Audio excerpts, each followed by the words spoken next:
Hello students, तो हम लोग अभी तक रासायनिक बलगतिकी पढ़ रहे थे जो कि ख़त्म हो गया है। एनसीईआरटी का कुछ क्वेश्चंस भी आपको करा दिए थे। तो अगर आप लोग उसके पीछे में विलयन भी ख़त्म हो गया, मतलब कि विलयन ख़त्म हो गया, रासायनिक बलगतिकी ख़त्म हो गया। आज हम लोग न्यू चैप्टर स्टार्ट करेंगे, वैद्युत रसायन स्टार्ट होगा। आज इलेक्ट्रोकेमिस्ट्री स्टार्ट होगा। चलिए, आज फर्स्ट क्लास है तो कॉपी और पेन लेकर के बैठ जाइए और अच्छा से सोचते समझते हुए अपना नोट्स बनाइए। ठीक है, आइए मेरे साथ हेडिंग लिखें, वैद्युत रसायन इलेक्ट्रोकेमिस्ट्री। आज फर्स्ट लेक्चर है। अगर फर्स्ट लेक्चर से ही अच्छा से आप लोग पढ़ाई कर रहे हैं तो ये चैप्टर आपके लिए आसान होगा। अगर आप लोग बीच बीच में कोई लेक्चर छोड़ दे रहे हैं या अच्छा से नहीं देख रहे हैं तो फिर आपके लिए थोड़ा सा प्रॉब्लम होगा आगे चल करके। अगर फर्स्ट लेक्चर से ही आप लोग माइंड लगा के पढ़ रहे हैं, पूरा अच्छा से समझ रहे हैं तो कोई दिक्कत नहीं होगा। आप बिना मान लीजिए कि फर्स्ट लेक्चर देखे नहीं, सेकेंड लेक्चर देखने लगे, थर्ड देखने लगे तो फिर थोड़ा सा प्रॉब्लम होगा। ठीक है ना। आइए, वैद्युत रसायन चैप्टर आज स्टार्ट होगा। मेरे साथ हेडिंग लिखेंगे, वैद्युत रसायन इलेक्ट्रोकेमिस्ट्री।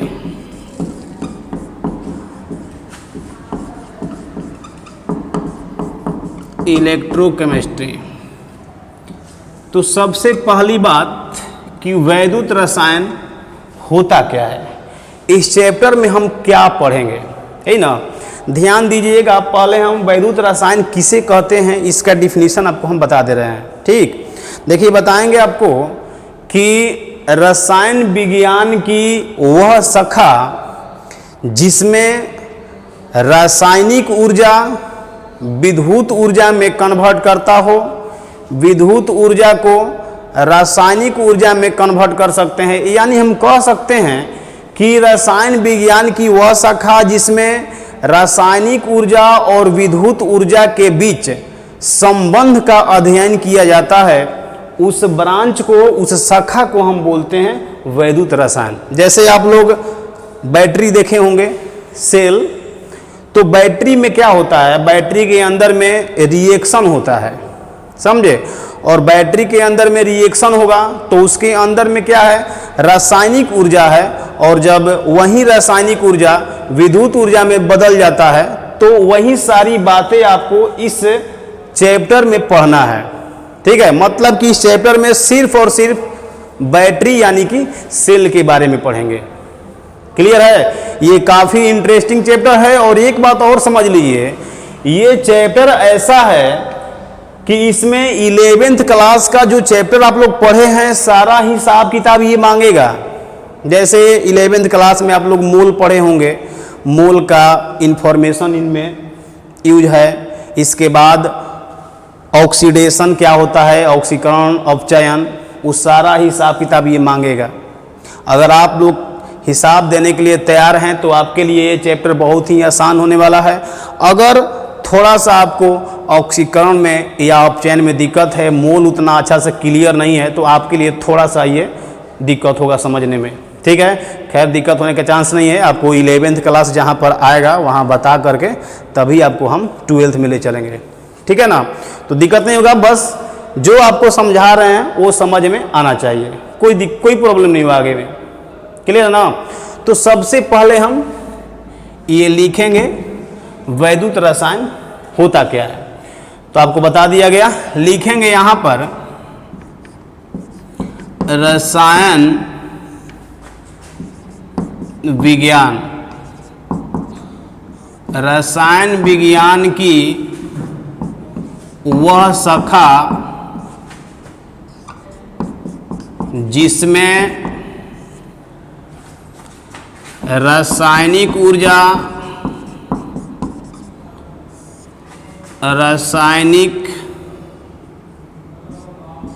ऊर्जा तथा विद्युत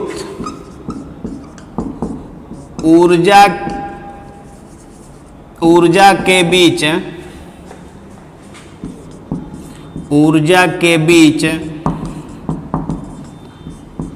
संबंध का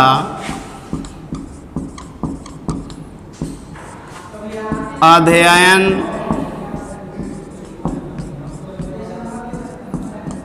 किया जाता है वैद्युत रसायन कहलाता है।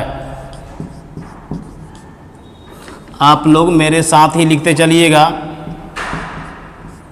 वैद्युत रसायन कहलाता है। कोई दिक्कत है तो बोलिए। क्लियर है यहाँ तक? देखिए, बहुत ही ये चैप्टर इंटरेस्टिंग है और ध्यान दीजिएगा, इस चैप्टर से मैक्सिमम क्वेश्चन पूछे जाते हैं, चाहे आप जेई मेन का एग्जाम दें, एडवांस का दें या फिर 12th बोर्ड का दें। सबसे ज़्यादा क्वेश्चन इसी चैप्टर से पूछा जाता है और उसका रीजन भी आपको बता दिए हैं। इस चैप्टर में 12th का चैप्टर और 11th का चैप्टर पूरा इसमें यूज है। अगर 11th क्लास में आप पढ़ाई लिखाई किए होंगे कुछ, तो आपके लिए ये इजी लगेगा। जो लोग साफ पढ़ाई नहीं किए हैं 11th क्लास में, उनके लिए थोड़ा सा ये प्रॉब्लम देगा। समझ रहे ना? तो ये परिभाषा तो आपको बता दिया गया, इसको आप लोग जल्दी से प्रिंट कर लीजिए। कर लिए? मिटा दें? चलिए, तो इसको हम मिटा दे रहे हैं। ये फर्स्ट लेक्चर है, अगर आप लोग अभी से ही ध्यान देंगे तो आपके लिए बहुत ही आसान होगा। अगर आप लोग नहीं ध्यान देंगे तो प्रॉब्लम होगा आगे चल करके। हो गया ये? अब ध्यान दीजिएगा, इस वैद्युत रसायन चैप्टर में आपको 3 चीज के बारे में पढ़ना है। 3 ही चीज पढ़ना है। अब आप लोग सोचते हैं सर बहुत तो ये तो आसान चैप्टर है। आसान नहीं है, समझ में आएगा तो आसान हो जाएगा, जिसको समझ में नहीं उसके लिए तो हार्ड है ना। ये समझ रहे ना? तो आइए, इसमें 3 टॉपिक सिर्फ आपको पढ़ना है और तीनों टॉपिक पर आप ध्यान देंगे। पहला है वैद्युत रासायनिक सेल, इसको बोलते हैं इलेक्ट्रोकेमिकल सेल बोलते हैं। ठीक है? इसके बाद नंबर सेकंड में आपको बताएंगे वैद्युत अपघटनी सेल। आपको पहले ही बोल दिए हैं कि इस चैप्टर में आपको बैटरी सेल के बारे में ही पढ़ना है। ठीक है? तो ये वैद्युत रासायनिक सेल हो गया और ये वैद्युत अपघटनी सेल हो गया। इसको हम बोलते हैं इलेक्ट्रोलाइटिक सेल। Electrolytic cell. और लास्ट में आपको हम बताएंगे चालकत्व के बारे में। चालकत्व के बारे में इसको हम बोलते हैं कंडक्टेंस। ठीक है? तो इतना ही बात आपको पढ़ना है। ध्यान दीजिएगा, इसमें वैद्युत रासायनिक सेल और वैद्युत अपघटनी सेल, ये दोनों में रिडॉक्स अभिक्रिया होता है। तो माइंड में आपके होना चाहिए, ये 11th क्लास में था, रिडॉक्स अभिक्रिया 11th क्लास में था। अगर आप लोग 11th क्लास ठीक से पढ़े होंगे तो आपको पता होगा, और जो लोग नहीं पढ़े होंगे उनको पता नहीं होगा। खैर, हम बताएंगे, बताने के बाद ही आपको स्टार्ट करेंगे। समझ रहे ना? लेकिन थोड़ा सा पहले से पता होता तो ज़्यादा आसान लगता आपको। तो इसमें क्या होता है? रेडॉक्स अभिक्रिया होता है दोनों में, रेडॉक्स अभिक्रिया। ठीक है? एक बात और है, आपको पता होना चाहिए कि ये क्या पढ़ रहे हैं हम, वैद्युत रासायनिक सेल पढ़ रहे हैं। तो आपको तो पता है ना कि सेल में इलेक्ट्रोड होता है, कैथोड और एनोड। तो इसमें भी ये भी सेल है और ये भी सेल है, तो इसमें भी एनोड कैथोड होगा और इसमें भी एनोड कैथोड होगा। ठीक है, तो खैर चलिए आगे पढ़ें। सबसे पहली बात यह है कि अगर आपको रेडॉक्स अभिक्रिया समझ में नहीं आएगा तो फिर आपके लिए वैद्युत रासायनिक सेल और वैद्युत अपघटनी सेल थोड़ा सा दिक्कत देने वाला है। तो सबसे पहले हम आपको रेडॉक्स अभिक्रिया बताएंगे। रेडॉक्स अभिक्रिया समझने के लिए आपको ऑक्सीकरण आना चाहिए, अपचयन आना चाहिए। अगर आपको ऑक्सीकरण नहीं आ रहा है, अपचयन नहीं आ रहा है, तो आपको रिडॉक्स अभिक्रिया समझ में नहीं आएगा, और जब ये समझ में नहीं आएगा तो आपको न ये आएगा समझ में, न ये आएगा समझ में। जो बात है वो क्लियर बोल दे रहे हैं, ठीक है। तो ये पढ़ने के लिए सबसे पहले ऑक्सीकरण और अपचयन, तो सबसे पहले आपको ऑक्सीकरण बताएंगे, उसके बाद अपचयन बताएंगे, तब बताएंगे रिडॉक्स अभिक्रिया, और तब स्टार्ट होगा वैद्युत रासायनिक सेल। इस तरह से हम चलते हैं, ठीक है। तो ये जल्दी से प्रिंट कर लीजिए, इसको मिटाएंगे हम। लिख लिए? चलिए, तो लिख लिए होंगे, इसको हम मिटा दे रहे हैं और आपको बता रहे हैं ऑक्सीकरण क्या होता है। 11th क्लास में आप लोग पढ़ाई किए होंगे या नहीं किए होंगे तो भी कोई बात नहीं है। आइए अब मेरे साथ पढ़ लीजिए।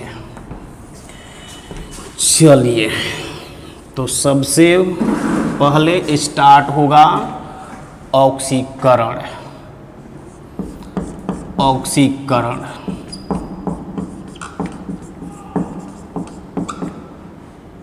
ठीक है। ऑक्सीकरण क्या होता है, ध्यान देना। इसमें बताएंगे आपको कि वैसा प्रक्रिया जिसमें इलेक्ट्रॉन का त्याग होता है, वैसा प्रक्रिया जिसमें इलेक्ट्रॉन का त्याग होता है उसको हम बोलते हैं ऑक्सीकरण। अगर नहीं समझ में आ रहा है तो दूसरे तरीका से आप बोल सकते हैं वह प्रक्रिया जिसमें ऑक्सीकरण संख्या बढ़ जाता। ऑक्सीकरण संख्या मतलब उस पर आवेश, अगर ऑक्सीकरण संख्या बढ़ गया तो उसको भी हम ऑक्सीकरण बोलेंगे। तो लिखेंगे मेरे साथ, उसके बाद एग्जाम्पल से आपको समझाएंगे। लिखेंगे यहां पर वह प्रक्रिया जिसमें ऑक्सीकरण संख्या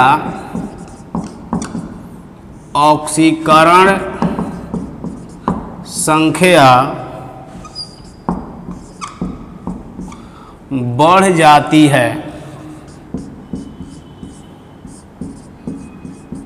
जिसमें ऑक्सीकरण संख्या बढ़ जाती है। जैसे ध्यान दो एग्जाम्पल में, ये सोडियम है, ये तो आपको शुरू से ही पढ़ना है, 8th 9th 10th पढ़ना आना है कि किसी भी परमाणु में जितना इलेक्ट्रॉन होता है उतना ही प्रोटॉन होता है। ये तो आप लोग जानते होंगे, नहीं जानते तो समझ लीजिए। अब किसी भी परमाणु में जितना इलेक्ट्रॉन होगा उतना ही प्रोटॉन होगा।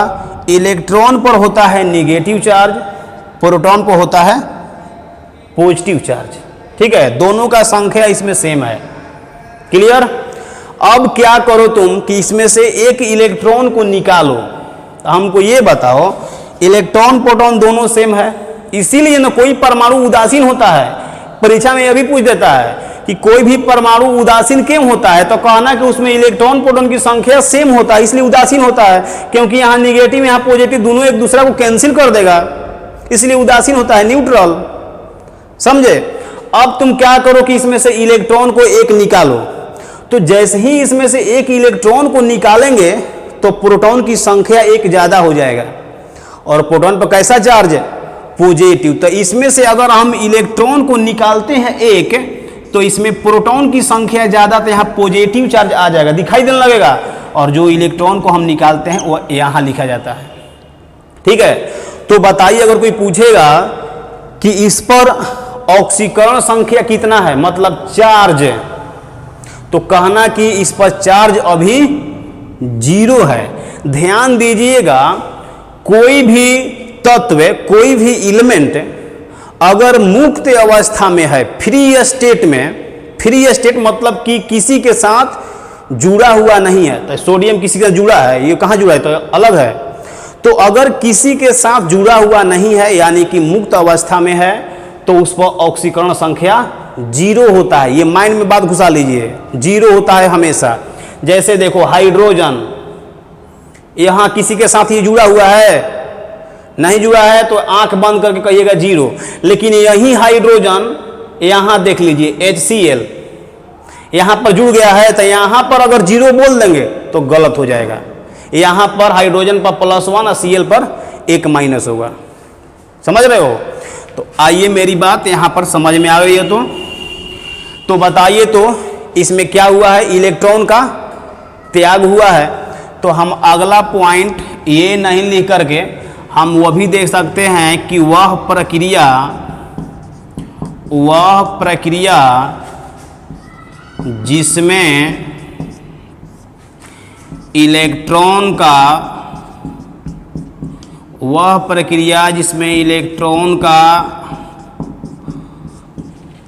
त्याग होता है, यहाँ पे इलेक्ट्रॉन का त्याग हुआ है, ठीक है। तो ये आप लोग 2 पॉइंट याद रखेंगे ऑक्सीकरण में। क्लियर है? ऑक्सीकरण संख्या बढ़ जाना ऑक्सीडेशन यानी कि ऑक्सीकरण कहलाता है, या फिर कह सकते हैं कि वह प्रक्रिया जिसमें इलेक्ट्रॉन का त्याग होता है उसको हम ऑक्सीकरण बोलते हैं। क्लियर है? अब ये जल्दी से प्रिंट कर लीजिए। और इसी में हम लिखवा रहे हैं अपचयन, इसी में हम चेंज करेंगे, आप अलग लिखिएगा। लिख लिए? क्लियर? चलो अब आ रहे हैं हम अपचयन में, तो हम इसी में चेंज करेंगे, आप अलग लिखिएगा। अगला नंबर है अपचयन। अपचयन उल्टा होता है। आप यहाँ क्या लिखे हैं, वह प्रक्रिया जिसमें ऑक्सीकरण संख्या बढ़ जाती है, तो आप यहाँ लिखिएगा ऑक्सीकरण संख्या घट जाती है, तो उसको हम बोलते हैं अपचयन। अब घट जाना मतलब यहाँ पर सीधा सा बात है, जैसे ध्यान दो, ये Cl है, इसमें जितना इलेक्ट्रॉन है उतना प्रोटॉन है। क्लियर है? अब क्या करो, इसमें एक इलेक्ट्रॉन को जोड़ो। तो जैसे ही हम एक इलेक्ट्रॉन को इसमें जोड़ेंगे, इलेक्ट्रॉन प्रोटॉन बराबर है, अब इलेक्ट्रॉन को एक जोड़ दिए, तो किसका संख्या इसमें ज्यादा, इलेक्ट्रॉन का संख्या एक ज्यादा हो जाएगा ना जोड़ेंगे तो। और इलेक्ट्रॉन पर कैसा चार्ज है, निगेटिव, तो यहां पर एक निगेटिव दे दीजिएगा एक इलेक्ट्रॉन अगर जोड़ेंगे तो। क्लियर है? अब देखो वह प्रक्रिया, इसमें बोलो तो इलेक्ट्रॉन क्या हुआ है, ग्रहण किया है ना, तो लिखेंगे वह प्रक्रिया जिसमें इलेक्ट्रॉन का ग्रहण होता है। बहुत आसान है सब जी, हार्ड है, आप लोग पढ़ते नहीं इसलिए हार्ड लग रहा है। इलेक्ट्रॉन का ग्रहण होता है, उसको हम अपचयन बोलते हैं। यहां तक समझ में आ गया? क्लियर है? मिटा दे? चलो मिटा देते हैं। और अब हम आ रहे हैं आगे, आपको बताना है क्या, रिडॉक्स अभिक्रिया समझाना है। तो ऑक्सीकरण समझा दिए, अपचयन समझा दिए, अब देखेंगे आगे, इसको मिटाएंगे। ध्यान देते रहना, ये अपचयन है, यहाँ पर इलेक्ट्रॉन का ग्रहण हुआ है। माइंड में सब सेट करते चलना, नहीं तो फिर बाद में दिक्कत हो जाएगा, तो कहेंगे कि कैसे पढ़ा रहे हैं कि समझ में नहीं आ रहा। समझ में कहाँ से आएगा, अच्छा से नहीं देखना है तो कहाँ समझ में आएगा जी, बोलो। देखो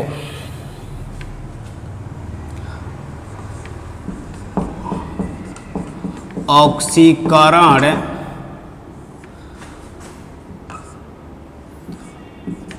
अर्ध अभिक्रिया, ध्यान देते रहना, इसको बोलते हैं ऑक्सीडेशन हाफ रिएक्शन। ठीक है? कह रहा है कि ऑक्सीकरण अर्ध अभिक्रिया, यानी कि अभिक्रिया का आधा, पूरा अभिक्रिया नहीं है, अभिक्रिया का आधा है क्या, ऑक्सीकरण।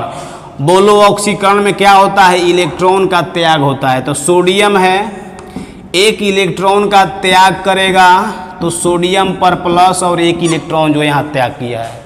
दिक्कत है तो बोलिए, क्लियर है?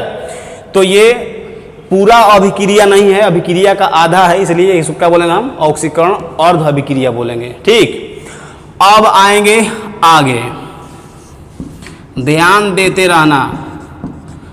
अपचयन अर्ध अभिक्रिया, इसको हम बोलते हैं रिडक्शन हाफ रिएक्शन। इसमें क्या करना है आपको? अपचयन करना है। तो अपचयन में इलेक्ट्रॉन ग्रहण करता है, तो ये Cl है, एक इलेक्ट्रॉन को लेगा, लेने के बाद ये Cl पर निगेटिव आएगा। ठीक है, अब क्या करो तुम कि दोनों को ऐड करो, ऑक्सीकरण अर्ध अभिक्रिया, अपचयन अर्ध अभिक्रिया, दोनों को हम जोड़ेंगे। तो जोड़ेंगे तो देखो इसमें एक इलेक्ट्रॉन का त्याग है, इसमें एक इलेक्ट्रॉन का ग्रहण है, तो ये दोनों कैंसिल हो जाएगा, कट जाएगा। ठीक है, अब बोलो यहाँ Na है, यहाँ Cl है, तो यहाँ पर NaCl होगा, यहाँ पर क्या बच गया? Na प्लस और Cl माइनस बच गया, तो आप यहाँ लिखेंगे Na प्लस और Cl माइनस, और दिस इज द रिडॉक्स अभिक्रिया। देख लो कैसे हम बता रहे हैं, रिडॉक्स अभिक्रिया यही है। कोई अगर आपसे पूछ दिया जाए, कोई आपसे पूछ दे कि रिडॉक्स अभिक्रिया क्या होता है, तो बोल देना कि जो आपको दिखाई यहाँ दे रहा है उसी को हम बोलते हैं क्या? ये रिडॉक्स अभिक्रिया। क्या दिखाई दे रहा था? कहना ऑक्सीकरण अर्ध अभिक्रिया और अपचयन अर्ध अभिक्रिया दोनों का योग कहलाता है रिडॉक्स अभिक्रिया। दिखाई यहाँ देना है, दोनों को जोड़ने पर रिडॉक्स अभिक्रिया मिलेगा। ठीक है, तो हम भी परिभाषा आपको वही दे रहे हैं, यहाँ पर हम लिखेंगे। चलो मेरे साथ लिखो, ऑक्सीकरण अर्ध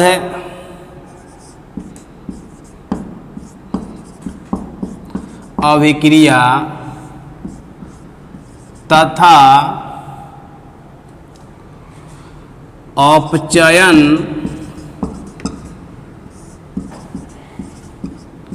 अर्ध अभिक्रिया का योग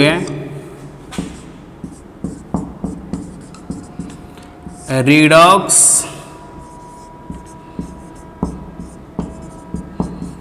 अभिक्रिया कहलाती है। ठीक है, क्या कोई दिक्कत है इसमें? सब कुछ माइंड में सेट हो रहा है? चलो इसको जल्दी से प्रिंट कर लीजिए, इसको हम मिटाएंगे। हो गया? मिटा दें? चलो तो मिटा दे रहे हैं, आप लोग लिख लिए होंगे। रेडॉक्स अभिक्रिया का दूसरा परिभाषा हम लिखवाएंगे। एक परिभाषा तो आप लोग को समझ में आ गया कि ऑक्सीकरण अर्ध अभिक्रिया और अपचयन अर्ध अभिक्रिया दोनों का योग रिडॉक्स अभिक्रिया कहलाती है। नहीं, दूसरा परिभाषा हम यहाँ ये देंगे, देख लो दूसरा परिभाषा या करके लिखिएगा। वैसी रासायनिक अभिक्रिया जिसमें ऑक्सीकरण और अपचयन दोनों होता है, मतलब कि उस अभिक्रिया में ऑक्सीकरण भी होना चाहिए, अपचयन भी होना चाहिए, तब हम उसको बोलेंगे रिडॉक्स अभिक्रिया। तो दूसरा परिभाषा आपका यही है। ठीक है, लिखिए वैसी रासायनिक अभिक्रिया, वैसी रासायनिक अभिक्रिया जिसमें ऑक्सीकरण तथा अपचयन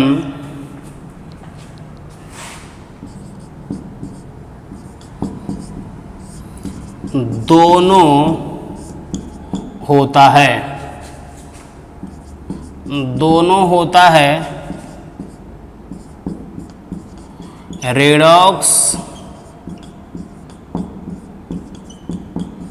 अभिक्रिया कहलाती है।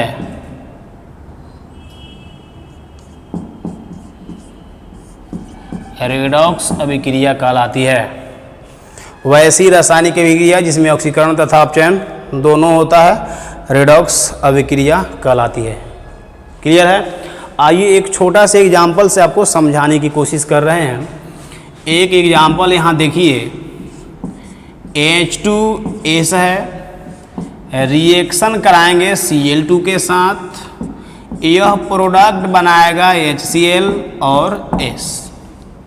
आपसे पूछ दिया जाए कि जो आपको ये अभिक्रिया दिखाई दे रहा है, ये बताइए कि रिडॉक्स अभिक्रिया है कि नहीं है। ठीक है, तो आप कैसे बताएंगे इसको?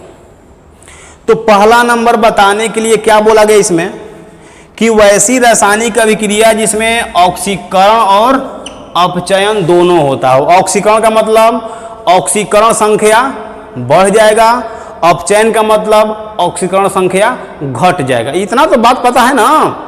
आइए यहां चेक करते हैं। हाइड्रोजन किस वर्ग में आता है? पीरियोडिक टेबल के पहला वर्ग में। हलीना करब से फरियाद बता दिया गया है। तो हाइड्रोजन पहला ग्रुप में है तो इस पर आवेश होगा +1। 2 हाइड्रोजन है तो 2 प्लस और 2 प्लस तो बगल वाले पर 2 माइनस होगा, क्योंकि किसी भी यौगिक पर जितना प्लस होता है उतना ही माइनस होता है। ये बात आपको शुरू से ही हम बता रहे हैं। यहां देख लीजिएगा Cl2 बताइए किसी के साथ जुड़ा हुआ है? किसी के साथ नहीं, वो अपने ही में जुड़ा है ना। तो अपने में जुड़ा होता है तो भी ऑक्सीडेशन नंबर 0 होता है। जैसे मान लीजिए कि कह देगा O पर बताइए तो भी कहना ऑक्सीकरण संख्या 0। अगर कह देगा O2 पर बताइए तो भी कह देना 0, क्योंकि ये तो अपने ही में जुड़ा हुआ है। बात समझ में आ रही है? पूछ देगा हाइड्रोजन पर बोलो तो कह देना 0, लेकिन एक हाइड्रोजन एक दूसरा से जुड़ गया H2 तो भी कह देना 0।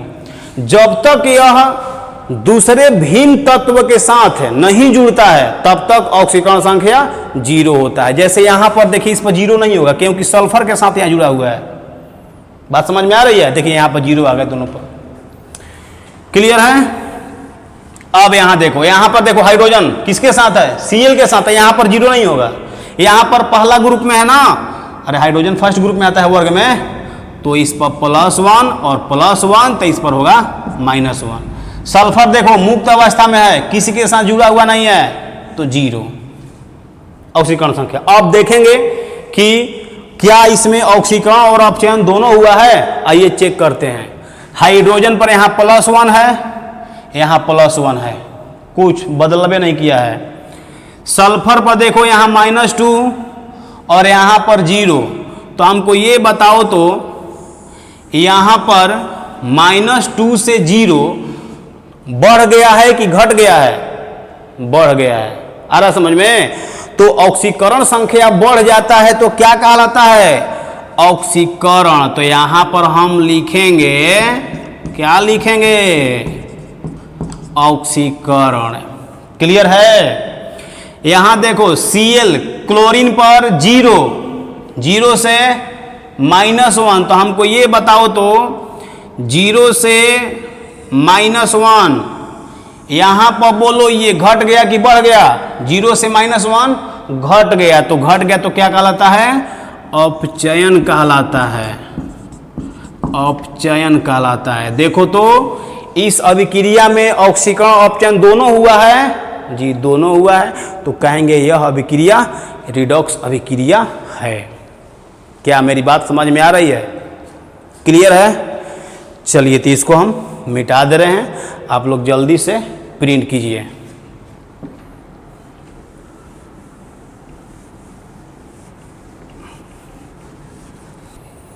चलिए तो अब हम आ रहे हैं अगला टॉपिक, वैद्युत अपघट्य क्या होता है।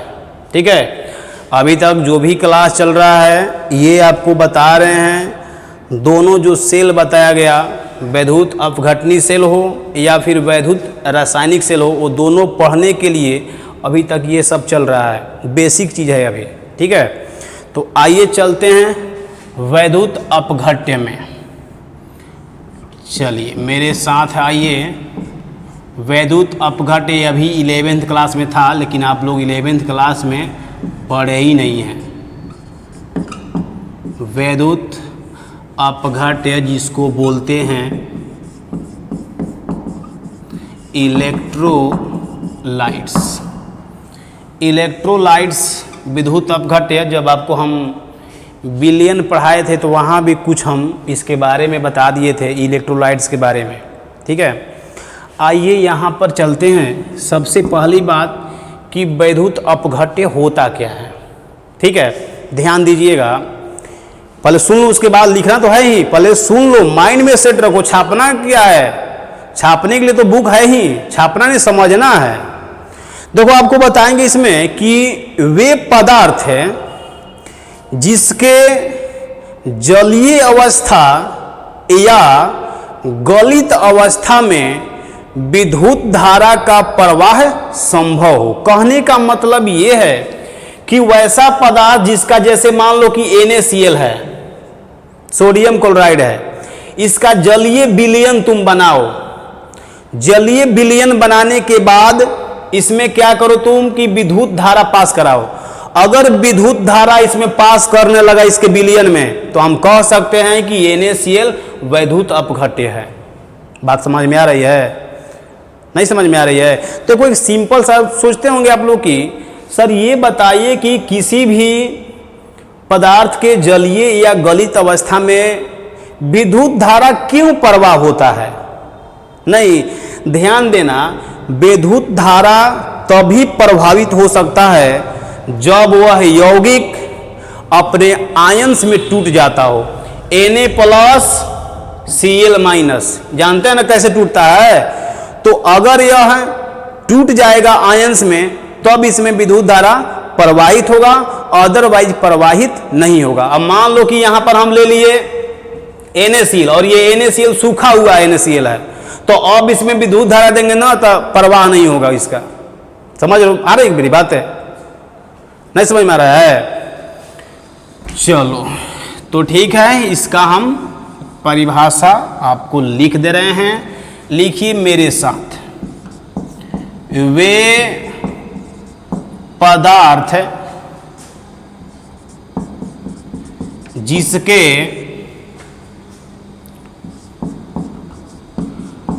गलित अवस्था तथा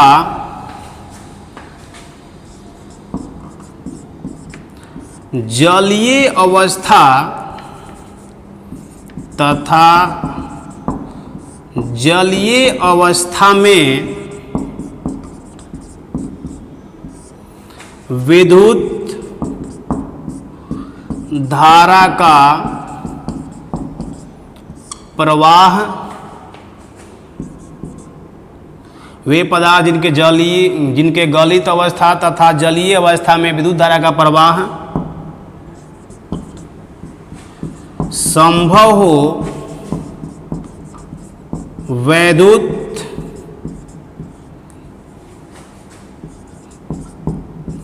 अपघट्य कहलाते हैं। वैद्युत अपघट्य कहलाते हैं। क्या कोई दिक्कत है? आ रहा समझ में?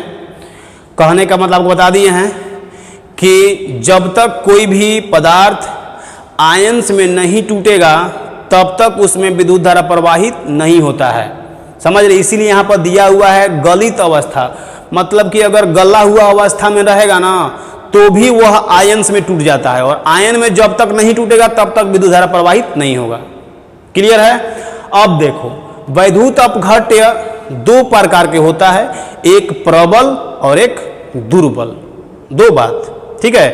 अब आइए इसको प्रिंट कर लिए हैं। आइए अब वो भी चलते हैं कि भाई विद्युत अपघट्य जो होता है वह दो प्रकार के होता है, एक प्रबल होता है और एक दुर्बल होता है। तो उसको भी हम लिख लेते हैं। आज तो पहला अभी लेक्चर चल रहा है, देखो मेरे साथ चलिए। एक होता है प्रबल वैद्युत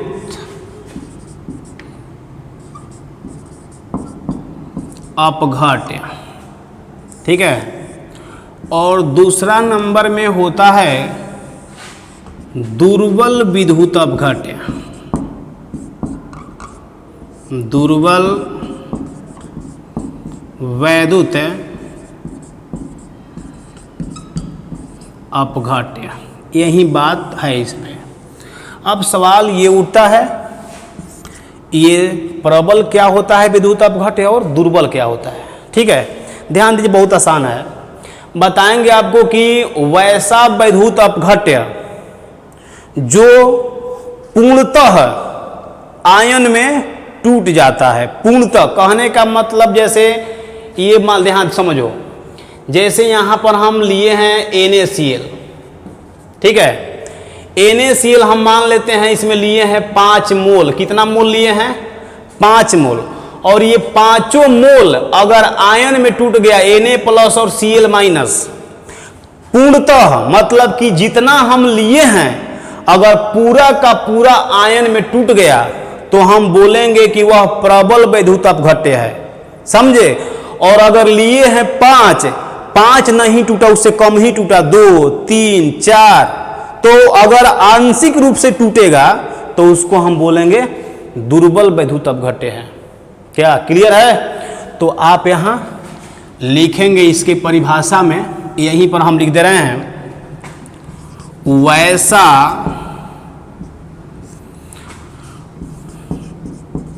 वैद्युत अपघट्य जो पूर्णतः आयनित होते हैं। पूर्णतः आयनित समझते हो ना, मतलब आयन में टूट जाते हैं। या आप ऐसे भी कह सकते हैं वैसा वैद्युत अपघट्य जो पूर्णतः आयनन होते हैं, यह भी कह सकते हैं, कोई दिक्कत नहीं है। पूर्णतः आयनित होते हैं, ये होता। अब इसमें देखो उदाहरण भी आप लिख सकते हैं। इसमें उदाहरण में आएगा प्रबल अम्ल आएगा, प्रबल, ये सब बता दिया गया है विलयन में। इसका उदाहरण आ जाएगा प्रबल अम्ल, प्रबल क्षार और लवण। लवण में सभी लवण NaCl हो, KCl हो, सब इसी का उदाहरण है, समझे। तो इसमें ज़्यादा दिक्कत नहीं है, समझने वाली बात। ये सब आप लोग को पता है।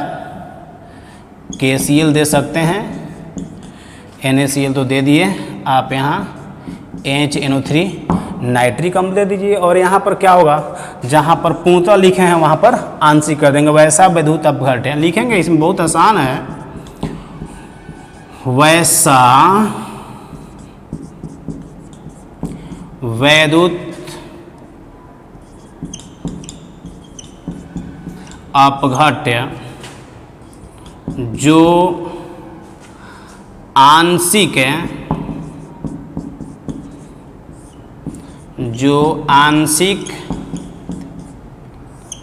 आयनित होते हैं, जो आंशिक आयनित होते हैं। अब इसमें उदाहरण आ जाएगा दुर्बल अम्ल, दुर्बल क्षार। बस बहुत आसान है, कोई हार्ड नहीं है।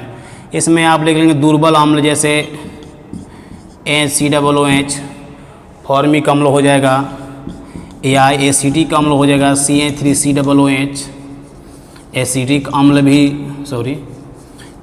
अम्ल भी दुर्बल अम्ल है। या फिर अमोनियम हाइड्रोक्साइड NH4OH, ये दुर्बल क्षार है। तो दुर्बल क्षार है तो वह इसी का उदाहरण होगा, ठीक है। मतलब कि अगर लेते हैं ये 10 मोल फॉर्मिक अम्ल, 10 मोल कभी पूर्णतः खत्म नहीं होगा। 10 है तो 8 खत्म होगा, 6 मोल खत्म होगा, 5 मोल खत्म होगा, पूर्णतः लेकिन खत्म नहीं होगा, ये दुर्बल है। क्लियर है? तो चलिए आज हम यहीं पर ब्रेक लेंगे, आप लोग इसको प्रिंट कर लीजिए। मिलेंगे आपसे हम अगले लेक्चर में न्यू टॉपिक के साथ, ठीक है। तब तक के लिए ओके, थैंक यू।